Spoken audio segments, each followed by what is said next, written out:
guys, Happy New Year and welcome to my new segment, because I don't want to call it a show, but to my new segment, Boss Talk Tuesdays, where every Tuesday this year I'm going to be sharing with you some insights and some tips on how you can break free from limiting beliefs. So I want to introduce myself. My name is Angela Williams. I go by Angela Motivates, and I help Christian women break free from their limiting beliefs so that they can start flowing in their God-given zone of genius, whether that be in business, whether that be in ministry, or simply your life's purpose. That's what I'm here for. So today on Boss Talk Tuesdays, I'm going to be talking about the story behind my brand, because a lot of you don't know who I am and don't know why I'm on a mission to help people boss up and break free from their limiting beliefs. So I want to share a little bit about what my history is and where I came from in this whole journey of limiting beliefs. So I want to start by saying that as you come on, please remember to put your name and where you're viewing me from in the comment section. Also, if you're watching me on replay, please put hashtag replay so that I know that you've joined me.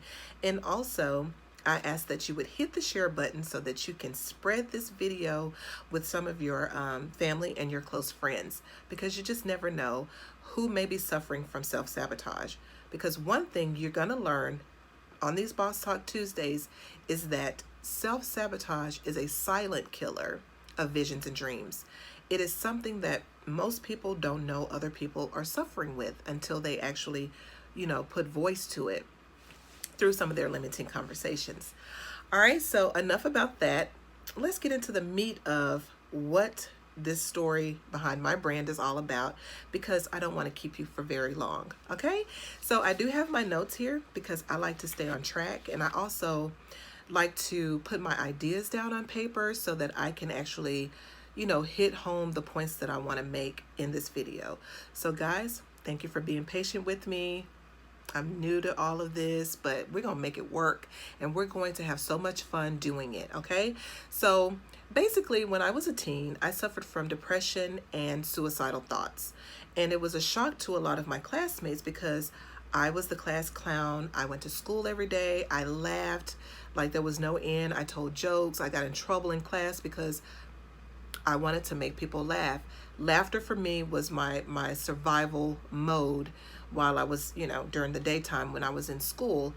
But it was at nighttime when I struggled the most with suicidal thoughts.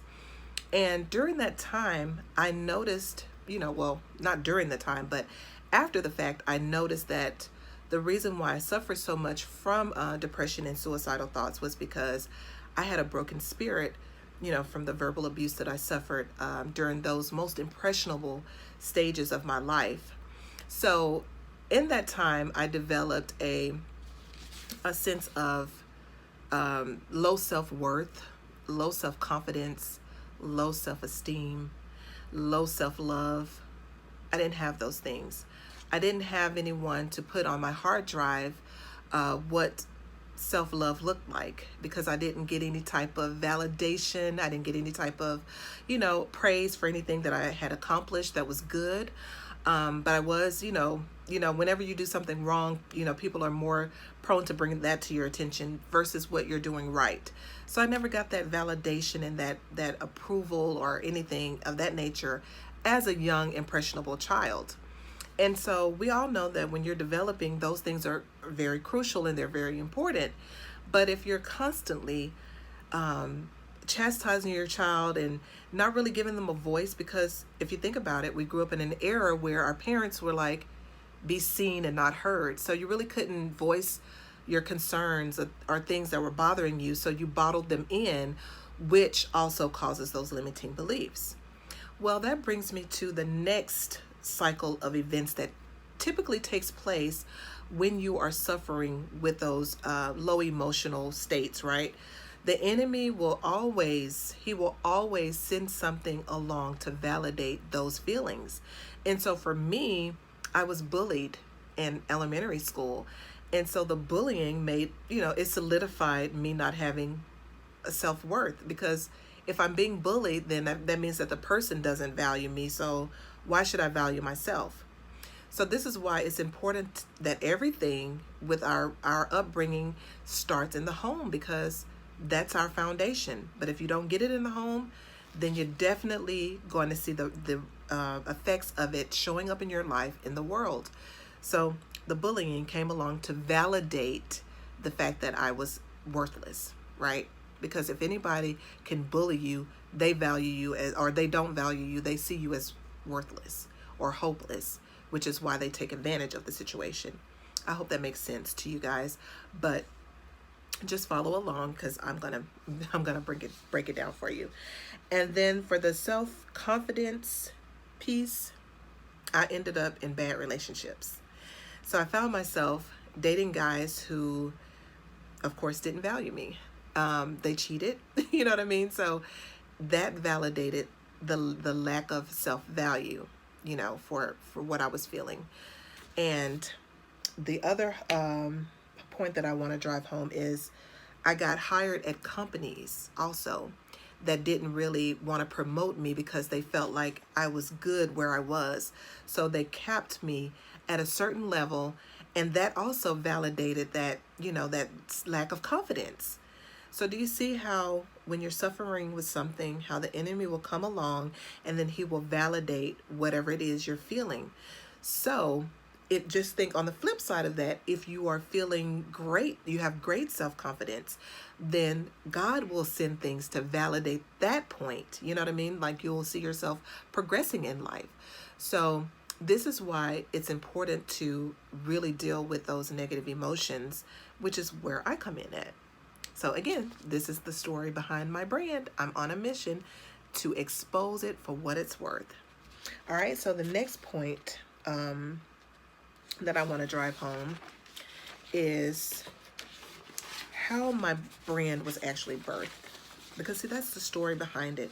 But how was it birthed? Like, how did I get this revelation? So as I was going through these suicidal thoughts, out of ignorance, I prayed and I asked God to help me commit suicide. I know. Let's put a pin right there. Out of ignorance, I asked God to help me. But what God did was he says, I'm going to help you, but not in the way that you think. I'm going to help you to live, not help you die. It may feel like you're dying right now, but I'm with you because you've now solicited me for help. And so God started making the connections. I have a dear friend, Cheryl, who would always call me in those moments when I was like struggling with what I can do to just end it all. She would always call me and she'd be like, hey, you want to hang out? So as a result of that, I would be like, sure, because I was battling. I was in a fight for my life, literally. So one thing would lead to another. I would hang out with Cheryl, and then we would go visit another friend, Shanita. Shanita would always talk to us about the Word of God. And then God just ministered to me that I would break generational curses. And I, at the time, didn't know what that meant, but I just, I went with it. And now it all makes sense. Here I am in this position right now to where I can help people break free of their limiting beliefs. And it's such a great feeling, guys. It really is such a great feeling. So I got the revelation how the enemy causes traumatic experiences in our lives on a daily basis when we're young and impressionable, because he knows our worth and what we're capable of doing to the kingdom, to his kingdom. So once we realize our worth and our purpose, then we become a threat to hell. Okay, so that's the first thing. And so as I walked out this process of healing, I noticed that the traumatic experiences that caused the symptoms of lack of self-worth, self-love, etc. that I dealt with, they were directly tied to my purpose. So can you see how me having low self-esteem, low self-worth, low self-confidence will cause me to withdraw and not actually put myself before people? But here it is now where I'm equipped, I'm in a better headspace, I'm delivered from all of that, and now I'm actually in front of people helping them do the same thing. So do you see how the enemy used those instances in my life when I was young and impressionable to steal my voice, to steal my confidence, to steal my self-worth, so that I wouldn't be in a position to be in front of you today sharing these tips and insight? So if you look at the areas, your greatest attack, that's your area of greatest blessing. So that's the area that you're supposed to be a blessing in someone's life. If you're attacked in your finances, it's because the enemy knows if you were wealthy, you would give to the kingdom. You would help people who are in need. Hey, and don't get me wrong, people who don't have a relationship with Christ, they give too. But we're not talking about those people. We're talking about you. There is something about you in your financial situation. If you're struggling financially, there is something that you're supposed to do financially if you had wealth. So this is why it's important to clear out those financial blocks, because it's directly tied to something that you're supposed to do for the betterment of the kingdom. All right, let me keep going. So I also noticed that the symptoms created a cycle of limiting beliefs, which is what I've already mentioned, which led to self-sabotage, which then led to further occurrences of validation to solidify the beliefs. Then I noticed that in order to be free of those beliefs, you must get to the root cause of the limiting beliefs and uproot them. And so that's where I come in. I help you bridge the gap. I help you make the connections as to where your limiting beliefs start. There's a hurt child on the inside of you, and I'm reading from my notes. There's a hurt child on the inside of all of us, just screaming to be free. And what happens is that hurt child shows up in different instances in your life. So like if you get into a relationship with someone, but you still haven't dealt with the root cause of your limited self-worth, then it's going to show up in that relationship, because you're going to be looking for that person to validate you, but you connected with that person because their hurt little child is on the inside of them in the same area you guys connected. That's what brought you together, is that person didn't have the same validation. So here you are, you're coming, and you guys can connect on that level. And so then you start to put pressure on your significant other to do something that you yourself, only you yourself can do. Your spouse or your boyfriend, girlfriend, whoever cannot validate you in that way. You know what I mean? Like they can give you validation, but they can't validate you to the point of healing unless you've done the work, if that makes sense. All right, so I created this brand to do just that. This is what I intend to do with this brand of mine, is to help people heal the hurt little child within them so that they can go on and have fruitful relationships. They can go on and have fruitful businesses, fruitful ministries, or whatever it is that they desire to do in this life. That is my goal. Now, if I can reach one person by sharing my story, then I have made a huge milestone in my journey. So that is what I truly want to do. Okay. So I created a process called the Master Your Mountains Method.